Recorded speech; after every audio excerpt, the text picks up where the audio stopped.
Assalamualaikum warahmatullahi wabarakatuh. Shalom, Om Swastiastu, Namo Buddhaya, salam kebajikan, Rahayu, Rahayu, Rahayu. Selamat siang, selamat datang di acara talk show untuk Festival Pengabdian dan Pemberdayaan Masyarakat UI tahun 2024. Puji syukur marilah kita panjatkan pada Tuhan Yang Maha Esa, karena atas izinnya kita dapat menghadiri gelar wicara pada hari ini.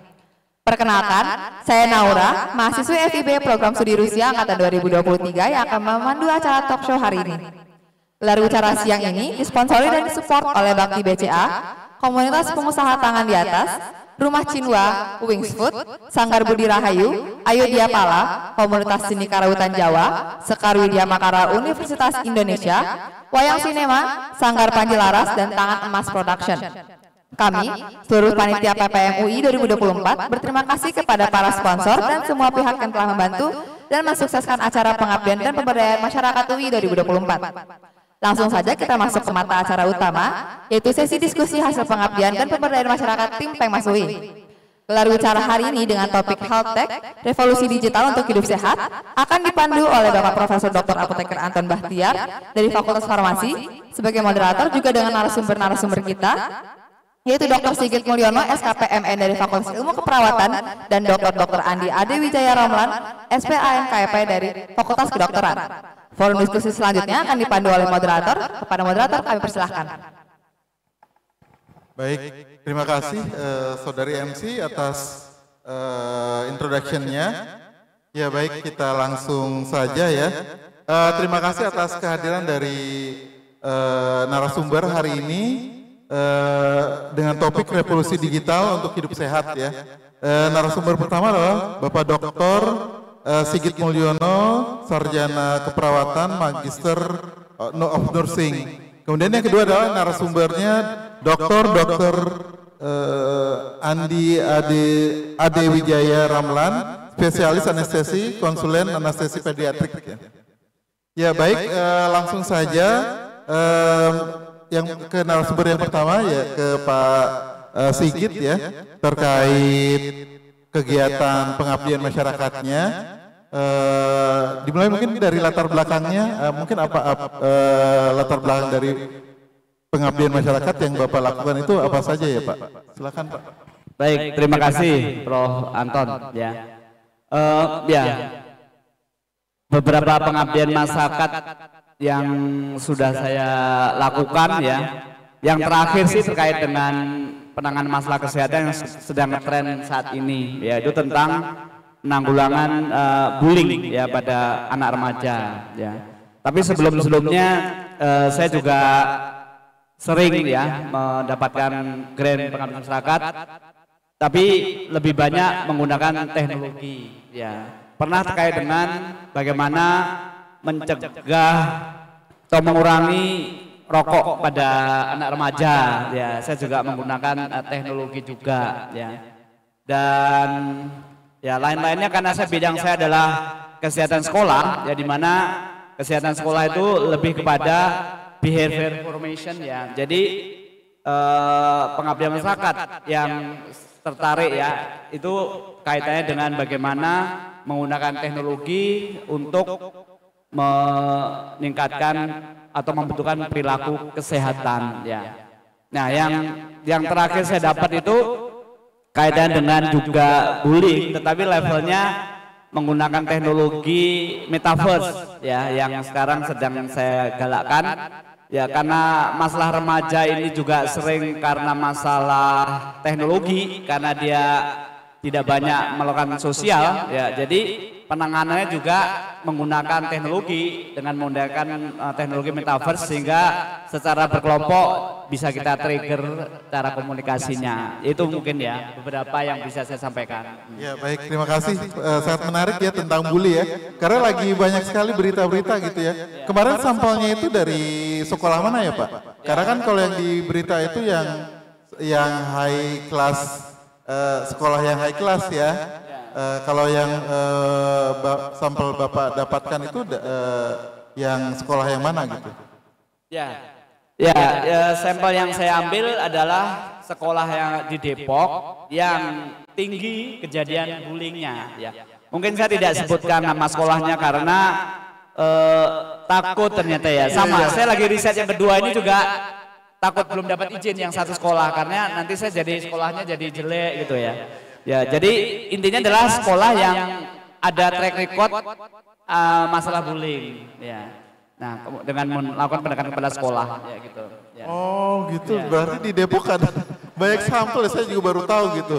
Karena anak saya juga sekolah di Depok itu anti bully, sudah diajarkan di sekolahnya itu tidak boleh bully gitu ya. Tapi karena masih banyak gitu ya. Kemudian yang Bapak lakukan dengan alat tersebut, apakah bisa diaplikasikan ke sampelnya gitu Pak? Ya, nah alat yang saya baru tahap pertama ya, pengembangan alat, nanti ada tahap kedua dan ada tahap ketiga ya. Tahap pertama ini saya baru melihat faktor risiko ya dari bullying ini kan, faktor risiko karena anak remaja itu banyak menggunakan gadget sehingga dia kurang bisa sosialisasi ya.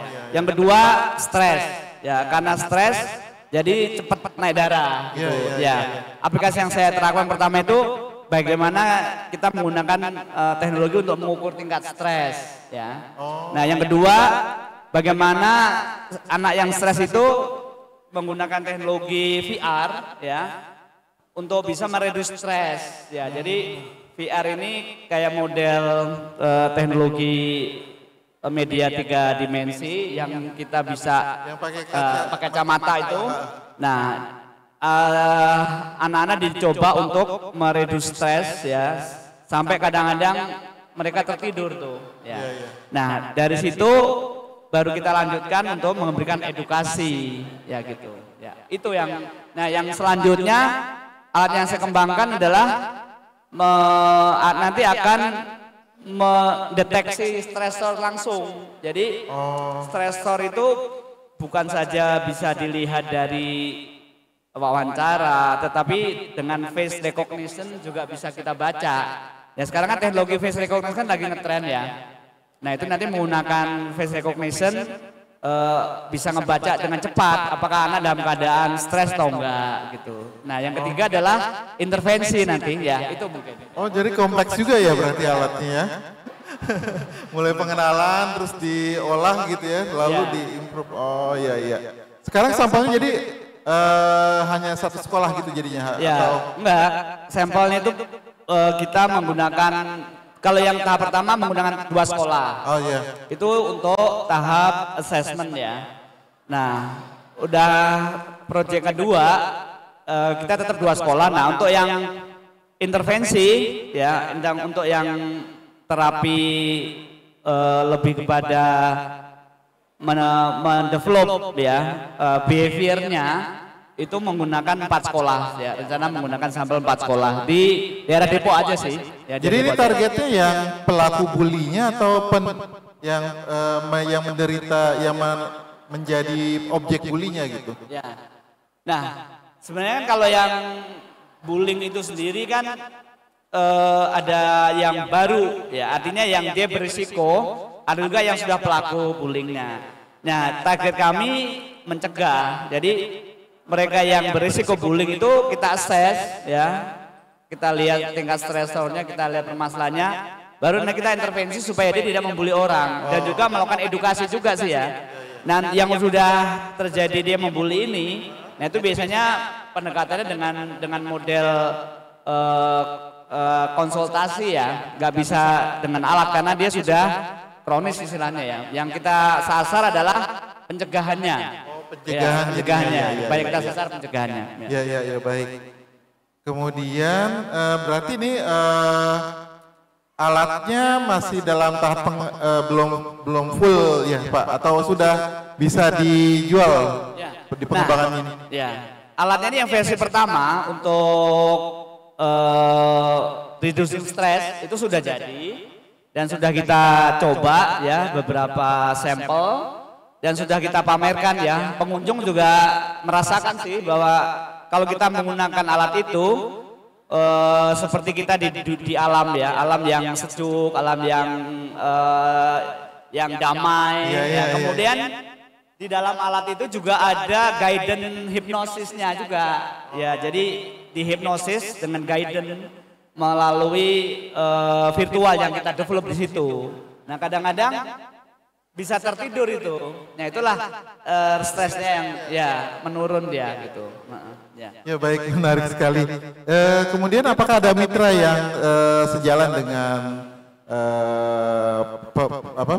alat Bapak ini gitu? Ya, nah tentunya mitra yang kita guide ya, itu kita baru levelnya baru dasar ya. Itu pertama adalah training ya, training center yang ada di Fakultas Ilmu Keperawatan sendiri dan juga mitra-mitra dari sekolah. Ya, sekolah-sekolah sudah kita ajak untuk bisa bermitra menggunakan teknologi itu. Oh gitu. Ya. Kalau alatnya sendiri apakah nanti bisa diproduksi massal gitu Pak? Nah sebenarnya kan kalau yang mahal VR ini kan adalah alatnya ya.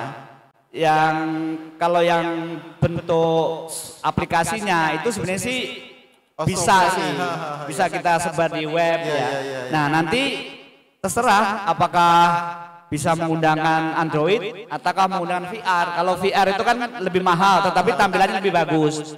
Nah next plan-nya nanti akan bisa di-download di HP ya dengan Android, bisa di style di Androidnya. Jadi kita tinggal punya XR-nya aja gitu ya?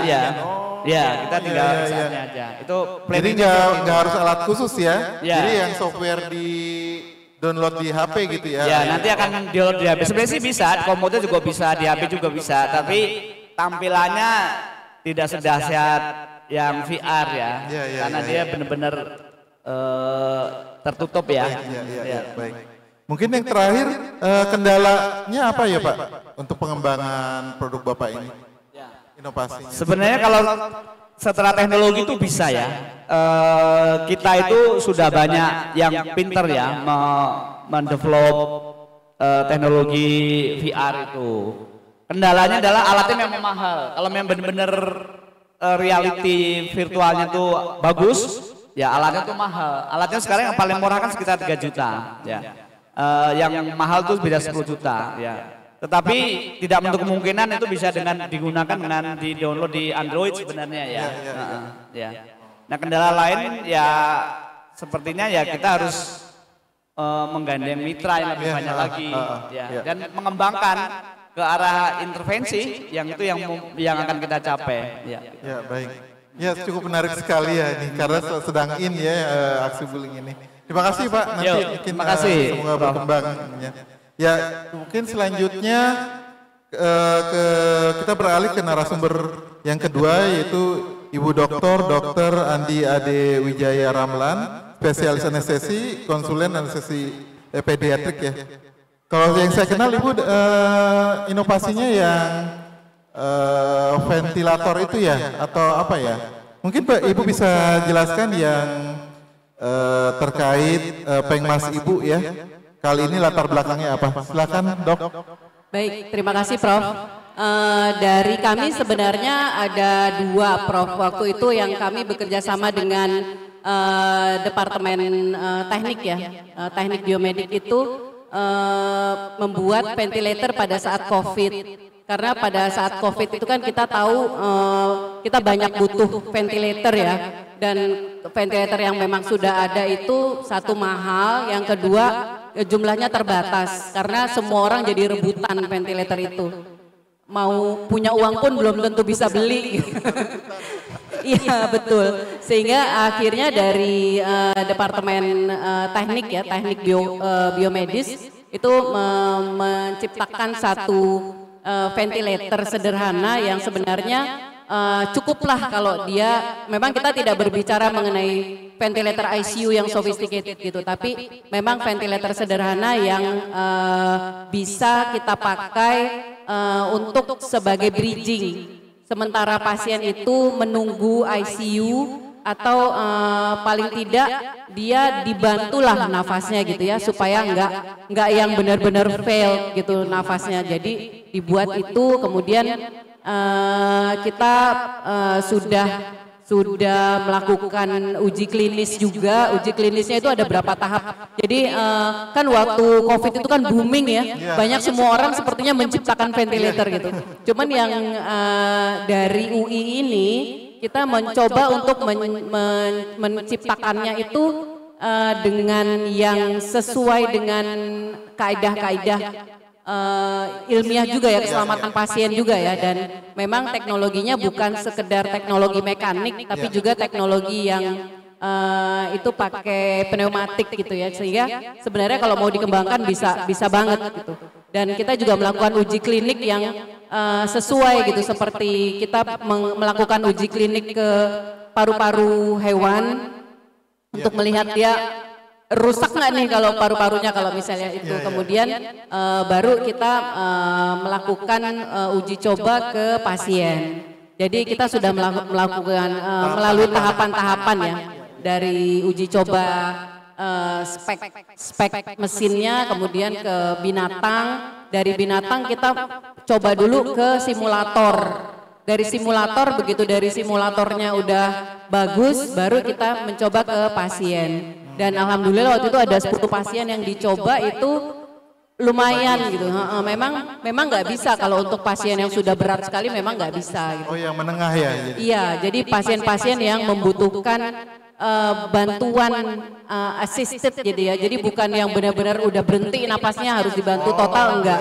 Tapi yang assisted yang dia butuh kekuatan tambahan untuk dia bisa bernapas. Itu sih waktu itu ventilator. Kalau yang kemarin, sebenarnya yang lebih menarik yang kemarin itu Pak, karena kalau yang ventilator itu kan dia nggak bisa dipasarkan banyak gitu ya. Tapi yang kemarin itu kami membuat inovasi bagaimana, jadi kita membuat aplikasi untuk membantu masyarakat supaya bisa melakukan resusitasi jantung paru. Oh gitu. Iya, jadi kalau selama ini kan kita suka lihat di YouTube, di film-film, di TikTok gitu ya, itu resusitasi pakai ditepuk-tepuk tangannya, diapain. Jadi kami membuat aplikasi yang bisa memberikan petunjuk step-step langkah-langkah untuk melakukan resusitasi. Nah, aplikasi itu bisa di-download di Play Store. Jadi gratis gitu ya, bisa di-download di Play Store secara gratis. Ini baru tahap awal sih Pak. Jadi memang baru untuk menunjukkan resusitasi yang benar begini loh. Gitu. Walaupun dia masih iya betul. Jadi dia pakai timernya, jadi ada timernya, kemudian ada metronom yang untuk ngasih tahu kalau kompresi jantung parunya itu dia harus sekian iramanya. Gitu. Iya betul. Terus setelah 2 menit, oh dia harus cek lagi, ini pasien ada nadinya atau enggak. Kemudian tunggu AED, gimana caranya masang AED gitu. Paling baru sampai seperti itu sih. Itu berupa suara atau baca jadinya? Ada suara, ada baca. Kita memang rencananya mau mengembangkan lagi lebih ada animasi dan lain-lain gitu ya. Tapi kemarin terbentur biayanya juga. Jadi ya udahlah, awal dulu kita launching dan kemarin udah kita uji coba ke petugas satpam di FKUI. Petugas satpam di FKUI kita latih dengan satu yang dia latih sendiri aja, yang satu lagi dia pakai aplikasi, dan ternyata yang dia pakai bantuan aplikasi itu cara dia melakukan resusitasi jadi lebih benar. Jadi step-stepnya itu jadi lebih benar karena kan ada bantuan ya. Selama ini kan kita nggak tahu gitu. Nah, seperti apa? Interpretasi pribadi aja gitu ya. Betul. Nah, jangan sampai lagi ada kejadian resusitasi yang salah gitu. Jadi pasiennya korbannya nggak bisa diselamatkan. Padahal sekarang kan banyak olahraga ekstrim ya, lari, naik sepeda, dan yang ekstrim-ekstrim begitulah, maraton. Itu kan memang membuat risiko jadi lebih besar. Terus kayak yang kemarin terakhir yang pemain bulu tangkis itu loh. Nah itu jadi kita betul kita malah berpikir ternyata tenaga kesehatan juga kalau udah lagi panik dia harus dipandu gitu. itu makanya kami terpikir untuk ini kayaknya kita mesti bikin deh gitu. Yang seperti ini gitu. Itu sih Pak latar belakangnya kenapa terus kita bikin aplikasi itu ya. Gitu. Dan ini lebih menurut kita ini lebih bisa meluas ke masyarakat ya, karena kan pakai bahasa Indonesia terus pakai ini. Baik. Kalau yang ventilator kan udah tahu ya sebaran itu udah luas sekali gitu ya. Iya, betul. Nah kalau yang ini Sebarannya yang ini seperti apa yang karena baru ya Pak, jadi kalau mau di-download bisa dicari di Play Store karena baru di-launching. Bisa dilihat berapa yang sudah download gitu ya? Oh karena belum dipublikasi atau gimana ya? Belum, baru di-launching 1 bulan yang lalu ya kalau nggak salah. Jadi kita belum kemarin kan harus ada trial dulu kan, kalau di Google Play kan kayak gitu ya, ada trial dulu terus ada berapa, jadi baru mulai benar-benar bisa di-download itu baru 2 minggu yang lalu deh. Oh iya. Jadi ini hanya berupa aplikasi gratis ya, jadi tidak menggandeng mitra untuk kalau yang ventilator kan ada mitra industrinya. Betul, ya? ada mitra industrinya iya. Oh kalau ini enggak ya? Kalau ini enggak, benar-benar pengabdian masyarakat. Iya. Tapi kalau kita lihat kayak kita berharapnya aplikasi itu nanti bisa berkembang seperti Gojek gitu loh. Iya. Jadi kayak misalnya nanti kita bisa upload AED itu ada di mana saja gitu. Karena kalau kita udah bisa resusitasi tapi kita nggak tahu AED-nya ada di mana. Ya, betul. Susah ya itu. Susah itu karena kan ngambil AED-nya, ini AED-nya ada di mana gitu. Tapi kalau kita bisa melibatkan masyarakat, misalnya masyarakat bisa upload, saya nemu AED nih ada di tempat ini, kemudian dia upload. Jadi kalau ada kejadian orang bisa tahu bahwa di tempat itu ada AED. Kami berharapnya sih akan seperti itu ya. Gitu. Oh iya, baik menarik. Kalau untuk nanti pengembangannya itu seperti apa? Nextnya apakah dalam bentuk divisualisasikan ya atau apa? Iya, kita maunya sih jadi divisualisasikan ya Pak ya. Karena kalau yang baca terlalu sederhana ya. Oh iya. Secara tahap awal masih terlalu sederhana gitu. Kalau kendalanya apa Bu?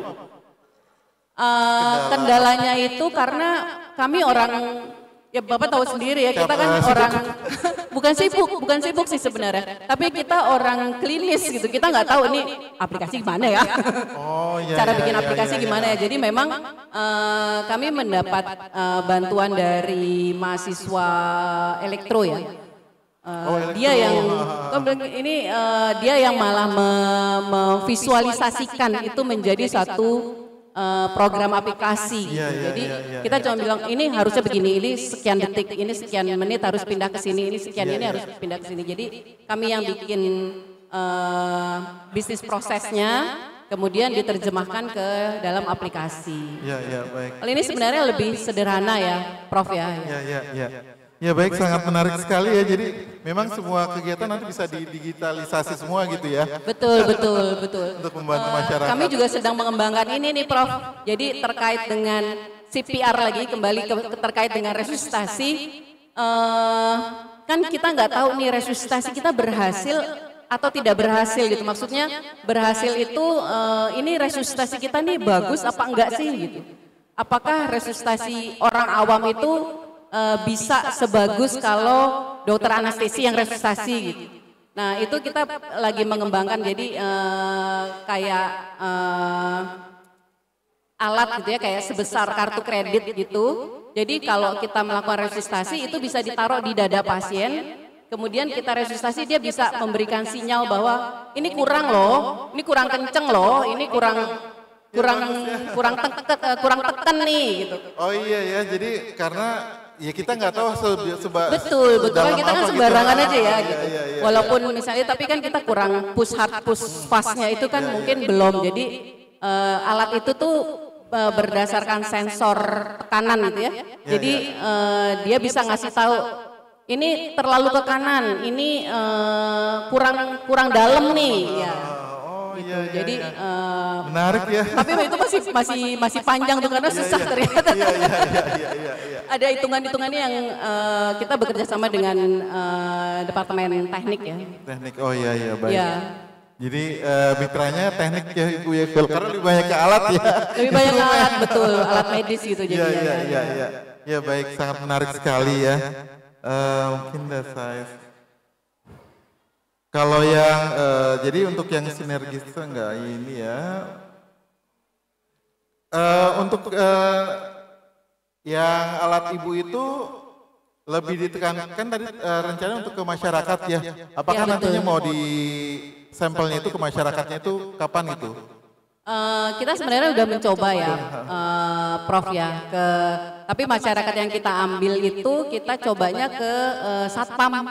karena satpam kan jadi garda terdepan ya, satpam sama petugas K3L.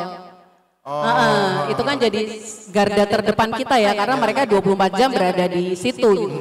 Kalau ada apa-apa bisa cepat, dan kita udah mulai ke mereka dan mereka bahagia sekali ada alat itu. Dibilang, dok kita jadi tahu nih gimana caranya gitu. Selama ini kan mereka jadi bingung mereka harus ngapain, dan memang kalau di FK di kami di Salemba itu mereka bisa manggil dari RSCM gitu. Tapi kan tetap butuh waktu untuk dari RSCM merespon dan jalan ke FK. Jadi mereka bilang sih kita jadi lebih percaya diri nih untuk bisa melakukan resusitasi gitu. Oh iya. Jadi mudah-mudahan sih memang bisa bermanfaat luas ya. Semoga ya, mungkin nanti buat mahasiswa UI bisa dipakai. Ya, itu penting sekali. Betul. Kadang beberapa kali di lab kami itu di farmasi itu banyak pas lagi di lab pingsan gitu. Jadi kita nggak tahu harus, jadi langsung dibopong aja gitu. Nggak tahu cara pertolongan pertamanya itu. Iya betul bro. Iya. Baik, sangat bermanfaat sekali ya. Mudah-mudahan kita hari ini dengan Ibu Dr. Andi dan Bapak Dr. Sigit ya. Mungkin